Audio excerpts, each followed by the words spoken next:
Screen पे एक tweet देख रहे हैं और इस ट्वीट में आप देख रहे हैं अमेरिका के विदेश मंत्री मार्को रूबियो और इनके साथ एक पत्रकार बैठे हुए हैं, जहां इन पर सवाल किया जा रहा है कि ताइवान को लेकर आपका क्या प्लान है और चाइना को लेकर आपका क्या प्लान है। इस वीडियो में उन्होंने एकदम साफ साफ खुले शब्दों में बता दिया है कि चाइना के लिए क्या प्लान है और इस चीज से चाइना को पूरा खेल समझ में आ गया है। चाइना ने अब अपने खास तौर पर वैज्ञानिकों को कहा है अमेरिका मत जाना। जानेंगे आखिर चल क्या रहा है। वहीं कौन है ये इवान जिन्होंने कहा कि भारत असल में जीत गया। पीएम मोदी ने बहुत ही अच्छे तरीके से हैंडल कर लिया अमेरिका को। जानेंगे जियोपॉलिटिक्स में क्या कुछ चल रहा है। हमेशा की तरह CIS न्यूज नेटवर्क के इस वीडियो में जानने को मिलेगा बहुत कुछ। आइए जानते हैं इन खबरों को विस्तार से। पूरी दुनिया को ना अभी समझ में नहीं आ रहा है कि हो क्या रहा है। अभी जेलेंस्की को बुलाकर डांट लगा दी। जेलेंस्की के खिलाफ एक तरीके से ऐसा लग रहा था जैसे कि लड़ पड़ेंगे। एकदम खुल्लम खुल्ला इन्होंने बोला। रूस तो बहुत खुश हो गया, गदगद हो गया एकदम से। दुनिया को एक परिवर्तन का एहसास होना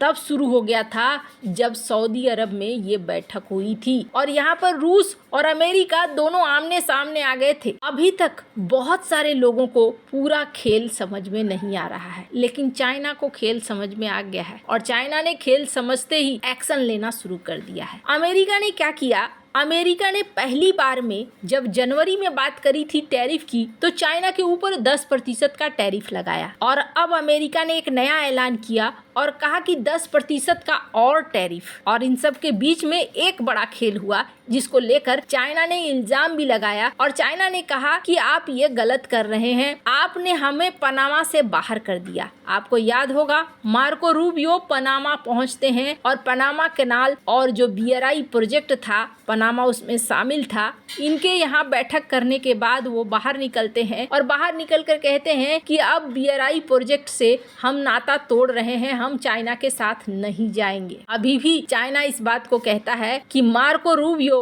और अमेरिका ने हमें पनामा में BRI से बाहर करवा दिया और BRI को ताला जड़वा दिया। रूस के साथ दोस्ती के बाद चाइना को ऐसा लग रहा था कि चाइना के साथ दोस्ती वाली चीज होगी, लेकिन यहाँ पर चीजें वैसी नहीं हो रही है। चीजें चाइना के सोच के एकदम विपरीत हो रही है। जब अभी 10% और एक्स्ट्रा टैरिफ लगाने की बात कही, तब चाइना बहुत बुरी तरीके से बौखलाया और चाइना ने कहा कि हम इसका जवाब देंगे और आपको ये जवाब महंगा पड़ेगा। लेकिन आपको बता दूं, चाइना कोई महंगा जवाब नहीं देने वाला है। बहुत ही संयमित तरीके से चाइना यहाँ पर काम करने वाला है। 10% टैरिफ लगाने के बाद चाइना ने हल्का फुल्का ही प्रतिरोध दिखाया है। अब तो 20% लग गए, फिर भी ये हल्का फुल्का ही दिखलाएगा और ये कोशिश करेगा कि डोनाल्ड ट्रंप से बातचीत करे, बातचीत करके माहौल को ठीक करने की कोशिश करे। लेकिन ऐसा होने वाला नहीं है। जिस दिन इस इंसान को, मार्को रूबियो को, डोनाल्ड ट्रंप ने अपनी टीम में शामिल किया, उसी दिन कई सारे विशेषज्ञ ये कहने लगे कि चाइना के साथ एक युद्ध रखा हुआ है। लेकिन क्या चाइना के साथ अपने युद्ध को आगे बढ़ाने से पहले, लेकिन ये कैसे होगा? अब इसकी शुरुआत कैसे होती है वो देखिए।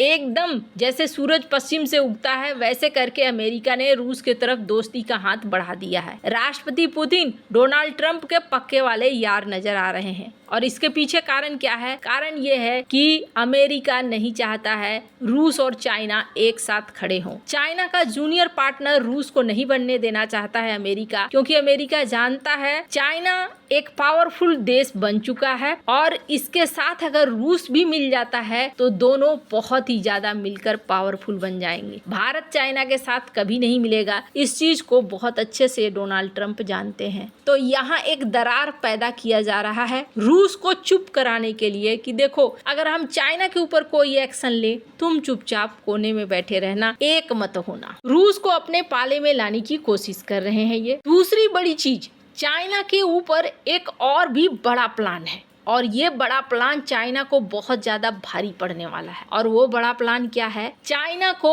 BRI प्रोजेक्ट जहां जहां है वहां पर झटके मिलने वाले हैं। अमेरिका चाइना के BRI प्रोजेक्ट को बंद करवाना चाहता है और बंद करवाने के साथ साथ इसका विकल्प तैयार करना चाहता है। चाइना को जहां जहां से फायदा हो रहा है उन सारे फायदे को बंद करवाना चाहता है। अब ये क्या मैंने खुद ही सोच लिया और मैंने बता दिया? नहीं, ये बात निकल कर आ गई तब जब मार्को रूबियो ने इस बात को खुद कहा। स्क्रीन पर एक आर्टिकल देखिए जिसमें मार्को रूबियो ने कहा कि ट्रंप का प्लान बड़े डील करने का है, ऐसे बड़े डील करने का है जिससे BRI प्रोजेक्ट को रिवर्स किया जा सके। उन चीजों को जो अमेरिका के लिए मुसीबत बन रहे हैं और चाइना के लिए ताकत बन रहे हैं, उन चीजों को अब पलटना चाहते हैं डोनाल्ड ट्रंप। और यही वजह है डोनाल्ड ट्रंप ने यहाँ पर एक्शन लेना शुरू कर दिया है। पनामा इसका पहला उदाहरण है। वैसे BRI की बात करें तो BRI परियोजना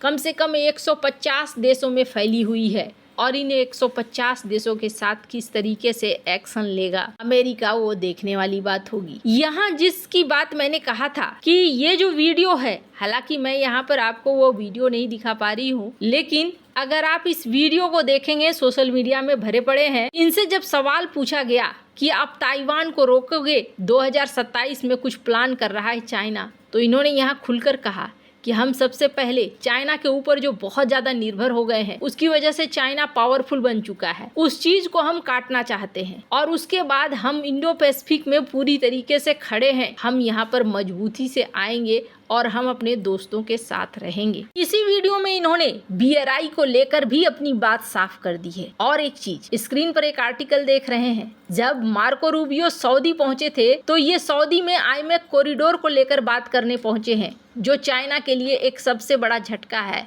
यानी कि IMEC कॉरिडोर यहाँ पर बनकर रहेगा और इसमें चाइना और तुर्की दोनों को झटका मिल रहा है, क्योंकि यहाँ तुर्की नहीं बल्कि सऊदी अरब, इजराइल, भारत के साथ आगे बढ़ना चाहता है अमेरिका। स्क्रीन पर एक शख्स को देख रहे हैं और ये हैं इवान। इन्होंने क्या कहा? इन्होंने कहा जितने अच्छे तरीके से भारत ने हैंडल किया नए डोनाल्ड ट्रंप के इस कार्यकाल के शुरुआत को, वैसा कोई भी नहीं हैंडल कर पाया और भारत को ही इसका फायदा मिलने जा रहा है। अब इन सब के बीच में स्क्रीन पर एक आर्टिकल देखिए, द हिंदू का आर्टिकल है, जिसमें चाइना ने क्या कहा है अपने AI के लीडर्स से और AI कंपनियां चलाने वाले लोगों से, वैज्ञानिकों से, कि आप अमेरिका ना जाएं। अगर आप अमेरिका जाएंगे तो हो सकता है आपको हिरासत में ले लिया जाए, या आप अमेरिका जाएंगे तो हो सकता है आपसे हमारी टेक्नोलॉजी के बारे में बातचीत किया जाए। बहुत जरूरी ना हो तो कभी अमेरिका ना जाएं, और अगर जाते हैं तो आपको सब कुछ बताना होगा, कहाँ गए थे, किससे मिले थे। ऐसा ही समय सोवियत संघ के कार्यकाल में हुआ था